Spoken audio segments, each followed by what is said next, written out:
After the Paris attacks, news reports surfaced saying a video game console had been found at one of the suspects' homes. Now, those reports suggested the attackers had used the console to communicate details of the plot.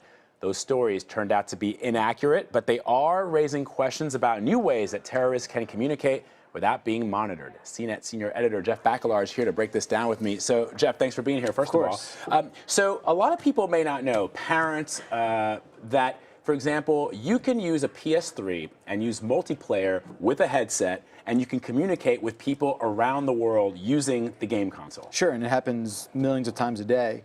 But the interesting thing is that you don't necessarily need to be playing a game. You can have a conversation outside of a game within something like a PlayStation 4's firmware. They allow party chat, they call it, outside of a game. And you've written about this before. What did you uncover in your reporting? So I wrote about a few years ago about a lot of the awful things that were being said to players during multiplayer matches. There was a sort of, and it's unfortunately still the case, there's a lot of racism, a lot of misogyny, a lot of just awful stuff happening during those matches. And we talked to people from Xbox, we talked to people from Sony.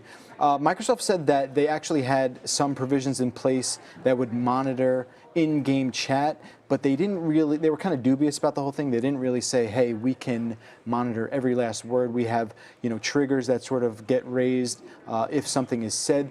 They sort of alluded to that, but they never came out and said, we have that technology.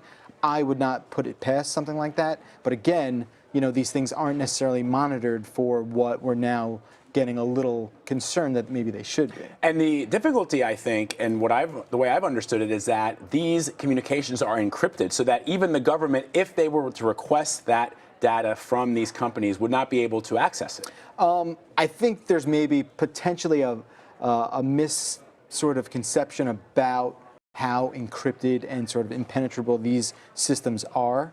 They're not, we're not dealing with like, NSA level security stuff on the PlayStation Network or Xbox Live. Right. I mean, these are pretty surface level environments. So, I think there is ways to do that, to get access through back doors and stuff like that. I don't think, like I said, it's impenetrable or invulnerable.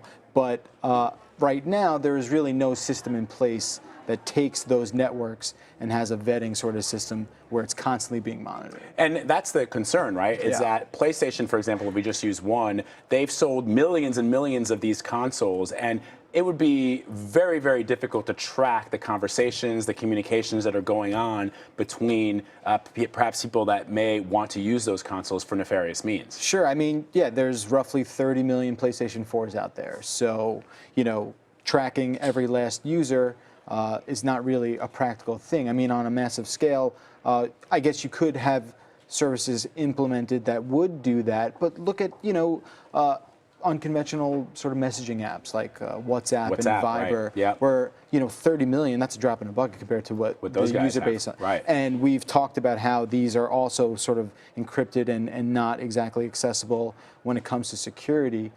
So yeah, I mean, I think what this does is it opens the door for the conversation saying, hey, we didn't really consider this as a vessel for this type of behavior, but it exists and it's out there. I guess the next step is, okay, now that we have that information, where do we go from there, and how do we, sort of let that coexist while also playing it safe? And describe the kinds of communications you can have. You can have voice communications with people. I could be sitting in my living room in New York City. I could be talking to somebody in France playing Call of Duty, right, on my console, playing against them. And the communications that I'll have over that headset will sound, if anybody's listening in and they don't have the context that we're playing a video game, I can be talking about blowing up houses and blowing people's heads off, and right? I mean, there's a potential for that.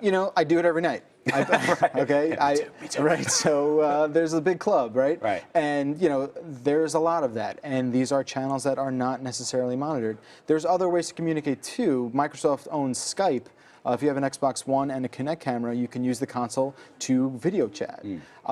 Again, these are just different avenues for communication that no one really thought, hey, this could be potentially a safe harbor or a platform where this kind of stuff can take place. So these guys, if people wanted to exploit not only the ability to communicate in a way that is very hard to detect, but also the loopholes that perhaps might exist to prevent the government from listening into some of these conversations they could. Right, and it's a cat and mouse game, right? So you have this sort of thing that isn't necessarily monitored right now.